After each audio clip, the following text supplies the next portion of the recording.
أعوذ بالله من الشيطان الرجيم. بسم الله الرحمن الرحيم. I begin in the name of Allah, most gracious, most merciful.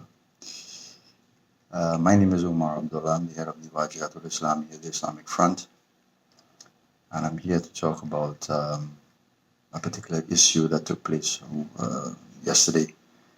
That random shooting, or that drive-by shooting in Sealots, where a number of individuals died, I've been told, and a number of individuals have been injured. Subsequent to that, there was some voice note that went around indicating that,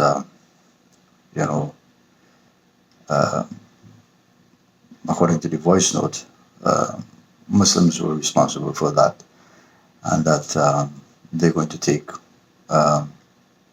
action by shooting at, Muslim sisters in hijab, Muslim children, and so on. A sad day indeed that we have this sort of incidents taking place in our country. Has been going on for quite some time, and I think the Muslim community has been silent on this issue for far too long. I have been making certain statements in my post, in my press releases and so on, but I somehow believe at this point in time I need to do something like this in order to get this message out loud and clear. I would like very much if you can share this as much as you can, get it out far and wide, because it is important what I have to say. The Prophet Muhammad ﷺ said in the hadith, it's a saying of the Prophet, he said that if your neighbors do not feel free, do not feel safe from your harm, then you have no faith. And he said that 3 times.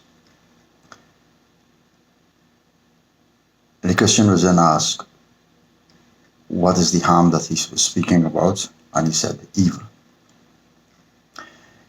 And what we see happening in Trinidad and Tobago is practically neighbors eat each other's truth. You're fighting one another, we're killing one another. In our communities, we're seeing it happening. Young people falling to their deaths, and humiliating deaths at that. When I look at the photos of these individuals while lying there, motionless on the ground, their pants sometimes off their bottoms, their underwear is in full view, not dressed or clad properly, slippers on their feet. Sometimes the slippers do not even match the other side.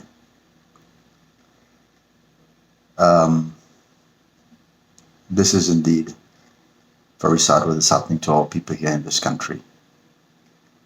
And I want to make it absolutely clear now, and I'm going to say it emphatically, that Muslims are not the enemies of anyone in this country. We are your neighbors, and by right, we have a responsibility to safeguard our neighbors and to be good with our neighbors. And the Rastas are no different. They are our neighbors as well. And I cannot be harmful to the Rastas or the Rasta community. I have no beef with them and I have no fight with them. As a matter of fact, I'm about the best friend that you can have. It is not my intent to take sides here, but what I could see is that the actions of my Muslim brothers and Muslim sisters, if they're involved, is totally not acceptable. It is wrong, and it is not in accordance with the teachings of Islam. One may want to argue that they have the right to do what they do. They have the right to retaliate, and they have the right to take another life. But those rights are only if we have been doing the right thing before. As a matter of fact, we have no right to be harming anyone in this country because we have not yet scratched the surface of bringing to the table any value to indicate to the non-Muslim population that we are good people and we are right in our conduct. We have good character and our manners are impeccable. That has not been happening for as long as I could remember. The Muslim communities in this country has been like a white elephant, and we're not part of the process of change. We have never been part of that process. One may want to argue with that and say that, yes, we have been doing things. We have been having classes in our masajids. We have been conducting prayers and delivering lectures and khutbahs and so on various issues throughout Trinidad and Tobago. Yes, I agree, but where is the practice? Where can we honestly say that the Muslims are practicing Islam in the way it ought to be practiced in this country? All right. I totally condemn the actions of those individuals who perpetrated that crime. Whosoever they are, if they are indeed Muslims, you're wrong. There's no if and but about it. You are wrong. You need to go back and you need to learn your religion. You need to practice your faith. And you have to deliver to the people of Trinidad and Tobago a lifestyle that is conducive to positive growth and development. Not a lifestyle that's going to harm our neighbors, and a lifestyle that's going to harm citizens of this country and bring havoc in our communities and havoc in our country. Those on the other side, Rasta, who quote unquote Rasta City, you all have to understand that is not the principle of the Rastafarian movement either. And what we are seeing evolving before our eyes is certainly not what our forefathers had envisioned, and certainly it's not part of the Rastafarian movement or the Rastafarian religion. As far as I can understand, we were always taught that the Rasta movement was a peaceful movement. They held fast to certain principles that Muslims also adhere to very passionately. And the Muslims that do not hold fast to those principles, their faith are in question. I'm not saying that you're not Muslim, but perhaps you have gotten the wrong guidance. Your teachers was in error. Perhaps the material that you're reading is not of Islam. Perhaps the scholars that you're listening to, or the lectures that you're listening to, perhaps is not derived from the pure teachings of the Quran and the Sunnah. So this definitely is something that needs to stop, what is happening. And we need to understand as a people who our real enemies are. And I could remember when the Muslims and the Rastas were friends. They were all friends. They used to play sports together, football together, cricket together. And for some reason, something came along and created a division and caused a rift between those who profess to be Rastas and those who profess to be Muslims.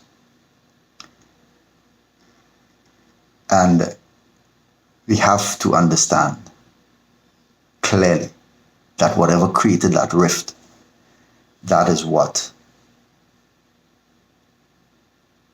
or that is supposed to be our enemy, and our common enemy at that. And that is what we ought to be uniting upon and fighting against. And what is the thing that has created that rift? We can make a list, perhaps list a number of items, one being drugs, guns, turf, you name it. But there's another critical element, and that critical element is policy and the driving factors behind that policy. Policy that creates division in our communities. Policy that creates division amongst our race, and the policy that creates division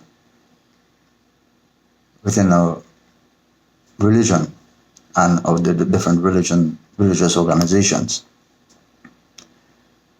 Policy that causes us to be intolerant of another person.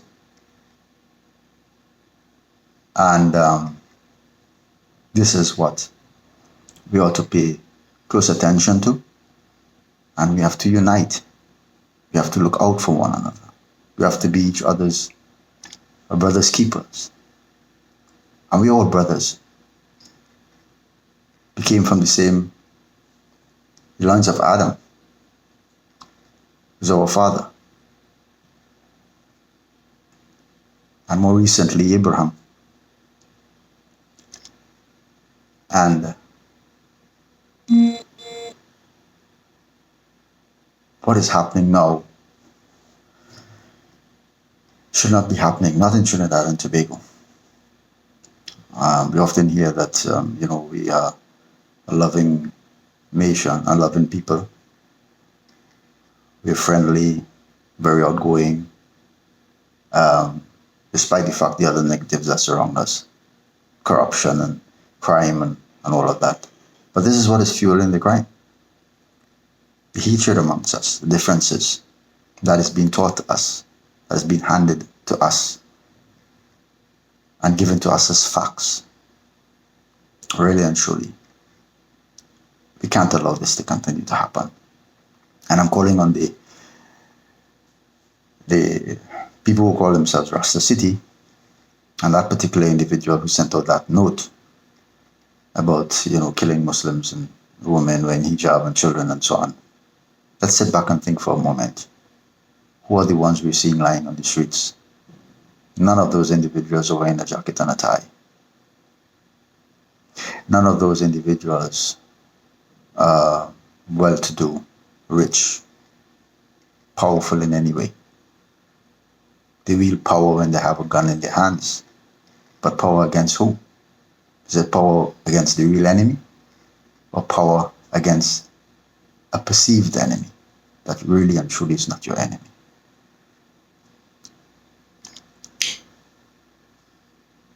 The people who are doing this to us needs to pay for it. They need to be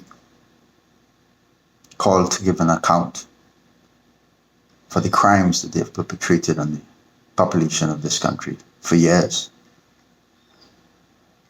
We boast about democracy in Trinidad and Tobago, but yet it's not a democracy. Because what they say about democracy, it's about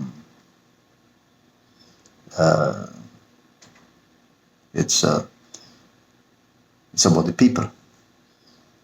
But yet for the elections, the majority vote does not have a say. The constituent vote has a say. So how many constituents, how many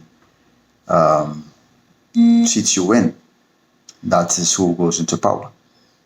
Even though the polls may say that the other party got more votes than you. That is not democracy. We have been told a lie. And so there's divisions amongst us as a people, politically, racially, religiously. And now, for some reason or the other, there's this concept of gang warfare that has come into the mix. And another division is being created.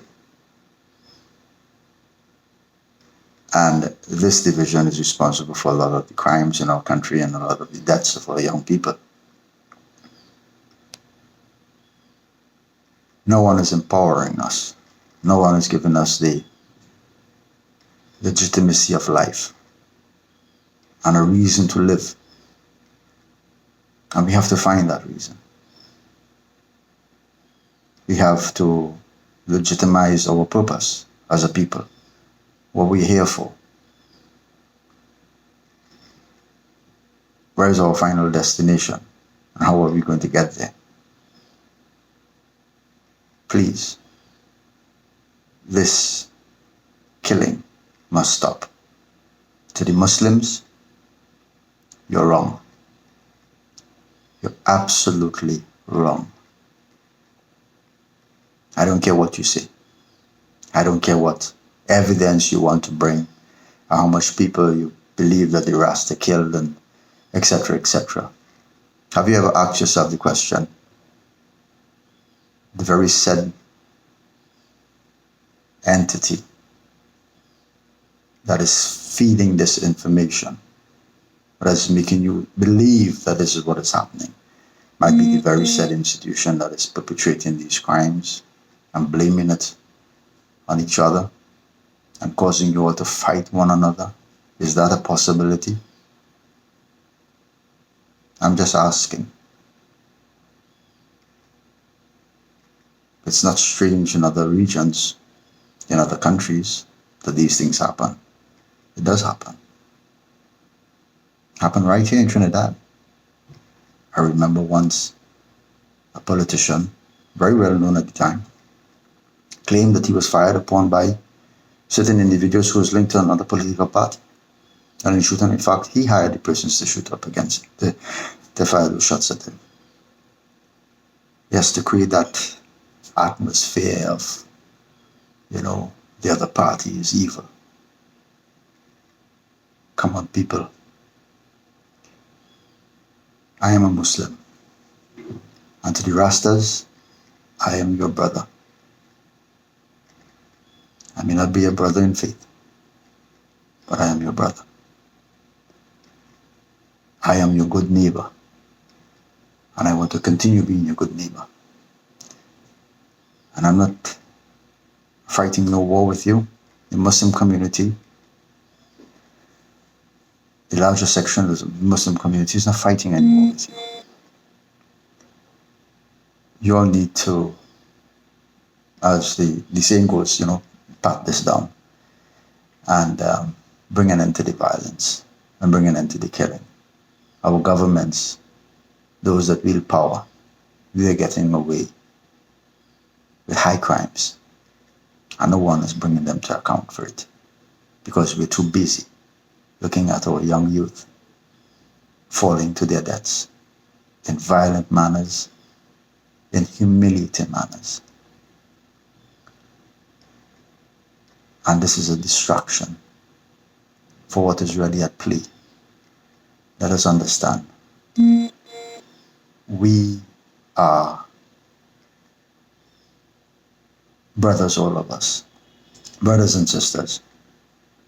We may not be brothers and sisters in faith, but we have been warned many times in our good books how we ought to live with one another, how we ought to be generous and kind to each other, respectful to each other. And this is what we all have to strive to do. So I want whosoever is listening to this, whosoever is looking on, share this video to as much people as you can. I want those persons who call themselves, Rastas or being part of Rasta City, I want them to get this video. I want the Muslims who call themselves being part of the Muslim City or that other faction, Muslim faction, I want them to get this video. I want them to know that they're wrong. And all they have to do is to seek the right knowledge. Seek out a method, a way in which they can get proper guidance. You can come to me, I could point you in the right direction. I know a lot of Muslims in Trinidad and Tobago.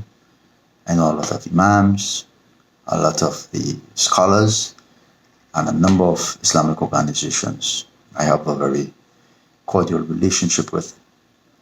And we do share a common interest. And that common interest is to bring about betterment, not for just Muslims, but for the entire population of Trinidad and Tobago. Because here's where we live. This is our home. This is our village. This is our community. This is our country. This is our home. Let us live in peace. Please. Let us stop the killing for those people who perpetrate crimes against their neighbors. And rest assured, they are your neighbors. If you leave San Fernando and go to Port of Spain and commit a crime there, don't feel that those individuals are not your neighbors. They are your neighbors. Isn't Venezuela our neighbor? Where is Venezuela? Venezuela is 7 miles away from our closest landmass, our closest point, right? So they are our neighbors. So let's be good to our neighbors. Let us be good to each other. And if you have a problem, and I'm not saying that we don't have problems here in this country, I'm not saying that we're not poor, I'm not saying that poverty doesn't push us over the line. If we have a problem, there is some place that you can go where you can get that help. If you don't know of that place, come to me. My number is 365-6253 or 787-0765. Call me. Come to me. You can access me very easily. Right? And I would point you in the right direction. I would put you in contact with the person who can help you. I promise you that. Let us stop what is happening. I am practically seeing this country going to waste. And it's not because of the government or those that rule over us, but it's because of us ourselves. We would always be given a leader that we deserve. So it's exactly how it is we are.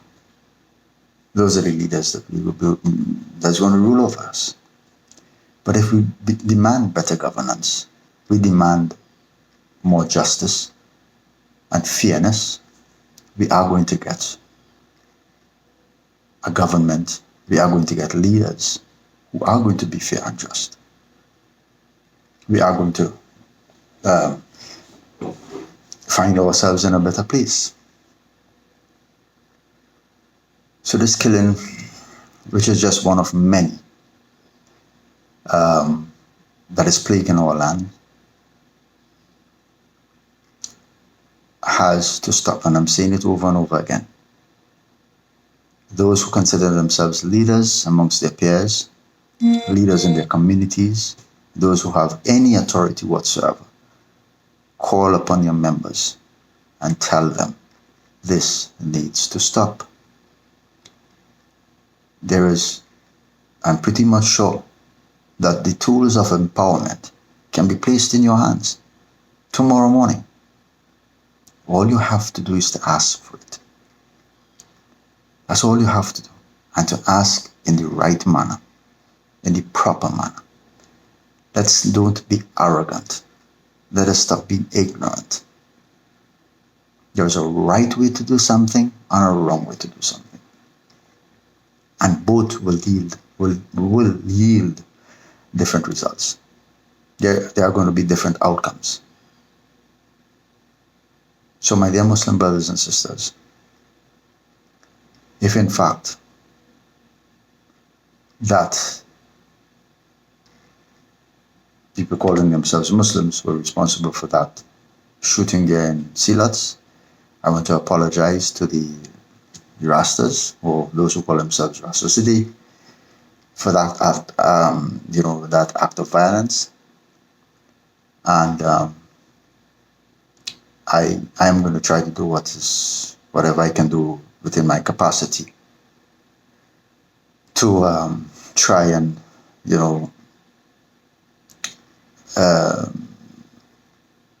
bring about some sense of peace, some sense of understanding, and a willingness to move forward, to go forward, to continue along this journey in a peaceful way. Let us, again, as I say, recognize who the real enemies are. And it's that very sad thing that we're fighting over. That is our enemy. And we need to find out how it is we can get rid of that enemy. If we get rid of that enemy, we are going to be a strong, knitted, united people. And those that rule over us would have to account for what they're doing and the policies that they are making, and they are going to have to give an account for their stewardship. And if we don't do that, they're going to continuously get away with whatever they're doing, and there's not going to be any turning back. We are literally destroying ourselves. We are literally killing out ourselves, destroying our futures, destroying our children's futures, and worse, we're destroying our women.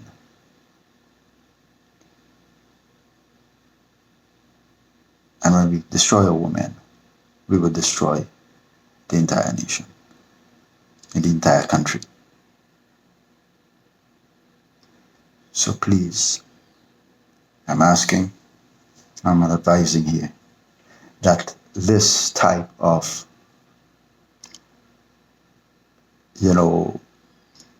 killing and these types of crime that is continuously plaguing our country and affecting the freedoms of our people and affecting the lives of our children and the future of our children. Those that sit in the corridors of power, it's not affecting them. Their children are going to the best universities. Their families are eating the best. And they have security to protect them.